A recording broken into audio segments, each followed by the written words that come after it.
Hi welcome back to one more mini vlog. Nagula Chavithi వస్తే ఇంకా full పిండి వంటలే కదా. ఇది అప్పటి వ్లాగ్ అనమాట.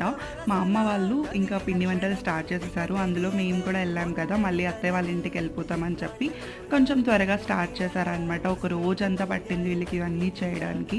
కజ్జికాయలు, అత్తరాసలు, నువ్వుల పిండి, మురుకులు ఇవన్నీ చేశారనమాట. వీళ్ళు ముగ్గురు ఏం చక్కగా చేసుకుంటారో పని. ఇంకా మా నాన్నమ్మ అయితే ఇంత ఏజ్ వచ్చినా కూడా తను స్టిల్ అసలు ఏ మాత్రం తగ్గకుండా మంచిగా చేసుకుంటుంది అనమాట పని. వీళ్ళకి బాగా హెల్ప్ చేస్తూ ఉంటుంది అనమాట. ఇంకా వీళ్ళిద్దరికీ నాకు తెలిసి మా నాన్నమ్మ ఇన్స్పిరేషన్ అనుకోవచ్చు. వీళ్ళు మా పిన్ని, మా మమ్మీ, మా నాన్నమ్మ ముగ్గురు చాలా చక్కగా చేసుకుంటారనమాట. ఇంకా ఇలా ఒక రోజంతా పట్టింది వాళ్ళకి. చాలా టైర్డ్ అయిపోయి ఉంటారు. ఇంకా మాకు ఇలా చేసేసి మాకు పార్సల్స్ కట్టించేశారనమాట. ఇంకా ఆ రోజు ఈవినింగే మేము మా అత్తమ్మ వాళ్ళ ఇంటికి అయితే స్టార్ట్ అయిపోయాము. మర్చిపోకుండా మీరైతే లైక్ చేయండి, షేర్ చేయండి అండ్ సబ్స్క్రైబ్ చేసుకోండి, సపోర్ట్ చేయండి. బాయ్.